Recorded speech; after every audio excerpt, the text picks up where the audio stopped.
Am I the a-hole for not wanting to be my ex's caretaker? Original post. I'm making this post to show my ex later, because I don't feel like I'm in the wrong here. But I'm close to the situation and I'm always open to new opinions.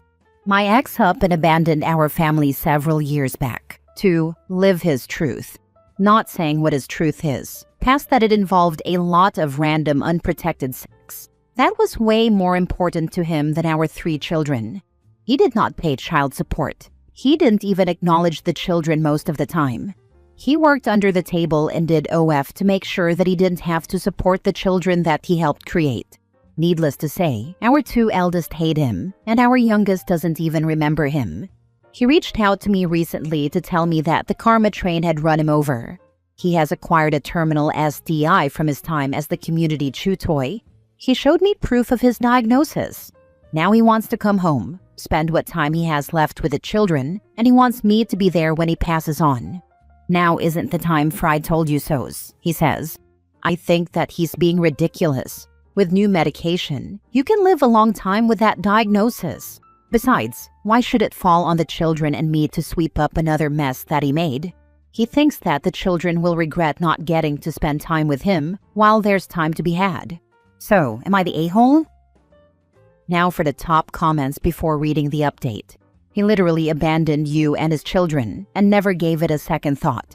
Now that he is dying, he needs something from you. I hope you do not give it to him, not the a-hole.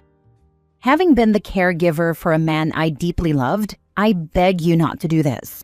It was an extremely difficult, long drawn-out time for me, my adult children and their families. And he had been a caring husband and father that gave his all to the family. This will destroy your life and that of your children. You do not owe him anything. There are public services that can help take care of him. He chose to live his life without his family, so now he gets to live his life without his family. If you want to know what it is truly like to be the caregiver of a terminally ill patient, DM me. I have a lot of information to share. You can also join one of the caregivers' support groups and read the misery many of these families experience. I liked AARP Caregivers. They are a support group that lets members exchange information and vent. Rather than asking this question to Reddit, ask this same question to the experienced members of one of these groups. He knows that I just had an in-home health aide job and after 4.5 years, because my client became too ill. Caretaker burnout is real and I'm so sorry that you had to endure that. OP, you're not obligated to do anything for him when he's the one who has to accept that his family, which is the abandoned wife and children, is not there any longer. You're also not obligated to babysit his feelings either. Just block him on all social media platforms, and if he tries to show up, then he can get his butt arrested by the cops. It's too late for him to come back when he refused to acknowledge the damage he's done to everyone. No, you are not the a-hole. Have you heard the saying, you reap what you sow? This is a perfect example of that. Not everyone deserves a second chance. Protect your children. He who plays stupid games will definitely win stupid prizes. Now for the update. I talked to the 2 older kids. I told them that Dad was sick and wanted to reconnect. Our eldest laughed and said she thought he deserved it. Our middle child said that she doesn't want to speak to him. Our youngest was 1 when he bounced, so he's just a concept to her anyway. Yeah, not bringing him back around the kids without a court order. I didn't send him the post, but he's already called this morning yelling about it, so someone did. He claims that there's a secondary health issue that the HIV will make worse, so he will need help. Also, he's claiming that HIV automatically qualifies you for supplemental security income. And he's going that route and he won't be a financial burden. Well, he won't be anyway because I'm not letting him in. I agree with those of you who said that he's probably lying, gaslighting, or exaggerating, but he is a heavy smoker, so who knows. Thanks to everyone who commented. There was a lot of helpful information. Last edit, because a lot of you called this, I told my ex that I wasn't going to force the children to have anything to do with him. His response was, fine, I still need you though. I wish that I could figure out a way to attach a screenshot, because my flabbers are gasted at the open audacity. He lives a state over and currently doesn't have a car, so he should be fairly safe. Next story. Am I the a-hole for not forgiving my mother-in-law for treating my children different than her other grandchild? My husband, 46, has always been treated differently than his half-brothers by both his mom and stepdad. The relationship between his mother and him has always been confrontational, and they have cut each other off lots of times in the past 2 decades. I've always stayed out of it, even though I think it is very toxic, supported him, and just gone along with the flow until recently.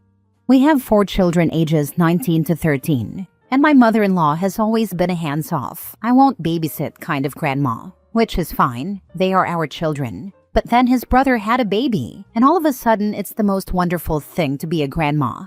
She babysits this grandchild full-time so both parents can work full-time. He's 5 now, cleans their house, and brags about him non-stop. Normal grandma's tough, but she doesn't even know our children's birthdays. About 6 months ago, they cut each other off again, and during the fight between them, my mother-in-law said she's so sick of me posting pictures on Instagram of our children, bragging about all their accomplishments, graduation, sports, vacations, and how we think we are better than everyone else because we have neurotypical children and money. The other grandchild is autistic and we are both teachers. We aren't rich. A few weeks ago, my husband forgave her, I guess, and they started talking again like everything is normal. He told me that we are all going to go over to her house tomorrow for a barbecue, and I told him I'm not going and will not be in the future. I told him I don't care if he invites her to birthday parties or graduations, and I'll be cordial, but I'm not going to have a relationship with her anymore. He's mad and told me I'm being selfish and toxic, that I should forgive and move on and be a good example, or our children won't forgive us in the future if we make mistakes. Am I the a-hole? Now for the top comments before reading the update. Your husband is putting his toxic mother before his children. You think they never noticed they are unloved by comparison? That's bad parenting 101. I guess this is why it's the hardest for me, because my teenagers do notice now, and have made several comments to me about how weird it is that she treats their cousin so differently. My husband is a very good father and tries his hardest to work through generational trauma, but it's not a light switch. You can't just turn it off. Honey, you need to stop making excuses for your man. Reread what you just typed. He is allowing his children to feel like and be treated like they and their feelings don't matter. Like they're less than. Not a good feeling, by the way. Your children deserve to be loved and cared for unconditionally by family. It is really sad that your children's father doesn't have their backs and go no contact with his witch of a mother. As a mom, this is the hill I would die on. Your kids are old enough to know what's going on. They don't know what she said about me posting and bragging, but they do see for themselves how she treats my husband and them differently and have made several comments over the years about it. When I was 4, our family moved into a house that was directly next door to the house where my dad's mom and stepdad lived. Directly next door. When I was 5, she decided to do a big Christmas Eve party with all my dad's siblings, 7 of them, plus their wives and kids. It came the time when she was handing out gifts to all the kids. Every kid got a gift except myself and my 2 sisters. When my mom asked where the gifts for us were, she didn't look ashamed and said, "Well, I forgot Bill had kids, so I didn't get them anything." We were devastated and our family left immediately. I am now 70 and still remember that night and the rejection from my grandmother very clearly. Don't allow your husband to think that this blatant rejection won't hurt your kids. It will shape relationships for the rest of their lives. You're a great mom for protecting your kids. Now for the update. First time posting on Reddit, so not sure this is how you update, but here it is. Thank you to everyone that commented, especially those who shared their own grandparent stories. Just FYI, over the past 5 years the children, mostly the older 2, because the twins never don't want to see their cousin, have had a choice whether or not they go over to mother-in-law when we do go, and I have had several conversations with them about their feelings surrounding it. Up until 6 months ago, it was behavior and favoritism, and things we had to infer from the difference in treatment. When she verbalized what I knew all along, that's when it just became black and white for me, and I thought until a few weeks ago the same for my husband. My children are very open with me about their thoughts and feelings in general. Usually my husband as well, but surrounding the mother-in-law issues, they were not being open with him. I spoke to my two oldest. I will never tell them what my mother-in-law said about posting on social media, and did indeed block her on social media, and her phone number as well 6 months ago, about how I am setting a boundary and not continuing a relationship with her ever again. I told them about my thoughts and feelings surrounding the whole situation and how enough is enough. I also did apologize to them about not making a stance earlier. Both the older children haven't seen her in over a year, since my daughter graduated, and said they weren't comfortable seeing her at all unless I'm there. I had a separate talk with my 13-year-old twins, but it was just basically a more age-appropriate version of the first talk. I know they are teenagers, but they are still in the in-between age and a little immature, in a good way. They mostly just wanted to see their cousin. They like to play with him, but he comes over to our house once a month when his mom and I have brunch, and they said it's better over at our house to play anyway. They both decided they didn't want to go without me either, and told me life has been more chill without her, which didn't surprise me or my husband, which is why I think he got so upset when I told him I wasn't going. With all that being said, I think it made me realize, and some of your comments, that there are bigger issues that are being caused by this very toxic part of our life and my husband's childhood trauma. When I spoke to him after I talked to the kids, I told him I was making an appointment for family therapy to get an unbiased opinion about our family dynamic, not just including this issue, but just in general, because now I'm concerned about deeper issues that maybe I'm just not seeing and blaming on this one part. My husband was very upset with me and said he would just go by himself and that he doesn't think we need therapy. He reads self-help books to deal with his trauma and has for a very long time. So he's not oblivious to the issues, just thinks he can take care of it himself. I told him he could come to therapy or not, but I was going to set the appointment up and the kids and I were going to go. He spoke to them last night at the dinner table, and all of them basically told him they didn't want to go over there and think life has been calmer without her. He just told them, "Okay, let me know if you change your mind, and I'm sorry she's been unfair to you in the past." People that grow up with dysfunction and instability sometimes have a hard time recognizing it or gauging how bad it really is. They get so used to it that they don't see it as a problem. I don't think the husband doesn't see the problem. I think he's deluding himself on how well he's handling it and the impact of it. For him to admit now that the kids need to be protected from his mom means that he should have a lot of questions about his childhood and his own parenting. It'd be confronting AF. That said, he's a coward to not do that work for his kids.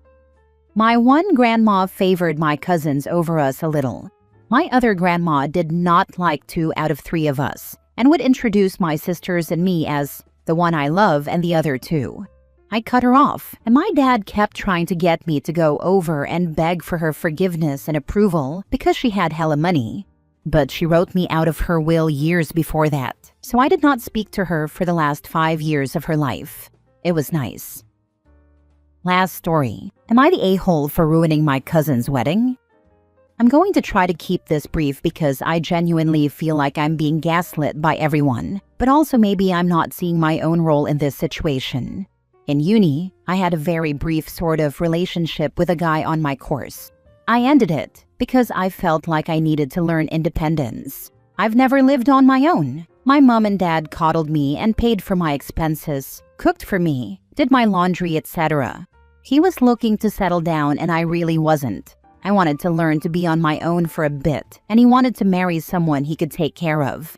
We went our separate ways, finished uni, got jobs, etc. My cousin got married the other day. This guy I was previously talking to attended with his wife. She also attended our uni and was on the same course. I wasn't really fussed by seeing them. They've clearly moved on, and I'm loving life right now, having that independence I've been wanting. It was all chill until his wife came up to our table. She asked me why she didn't see me at graduation. For context, I didn't attend our graduation ceremony because both my grandmothers had passed away and it was their funeral. I didn't really care about missing graduation because I've got horrible social anxiety anyway, and the thought of being seen by that many people freaked me out. She asked about my career. I told her that I'm in teaching now and I love it. Small pleasantries, you get it. But she randomly veered the conversation in a different direction. She's like, my husband doesn't care about you anymore. I wasn't bothered at all because over the few years since we were together, I started to see just how toxic he was. He was controlling, and he wanted me to ask his permission before seeing my own friends. I was not looking to start an argument at my cousin's wedding, so I walked away from them and sat at my other cousin's table. I don't know how, but she found me again at some other point of the reception, and it got weird. She was saying things like, "You're so jealous of us. You skipped graduation because you didn't want to see us together." I didn't even know they were together. I didn't bother explaining myself. It would have been pointless as she'd already made up her mind about me. I just nodded along as she ranted to me. But as you'd expect, it started to take attention away from the wedding. I decided it would probably be best to go home, so I gave my gifts and left.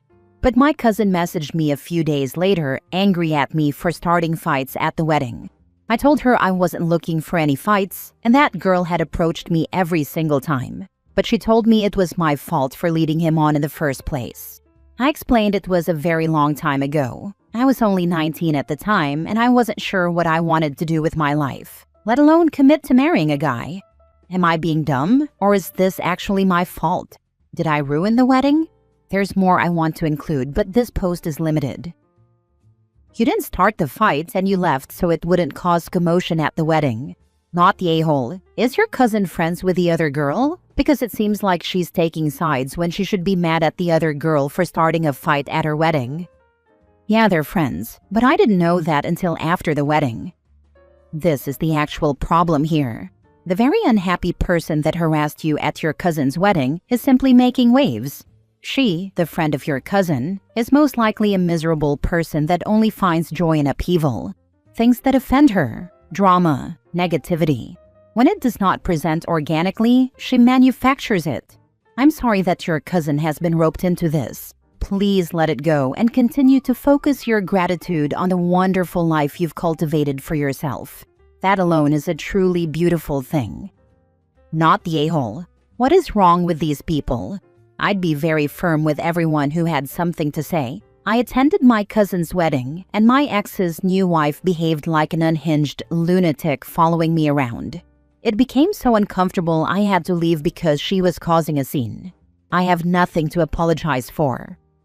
I did point this out to my cousin, but she's still upset with me and says I probably should not have attended.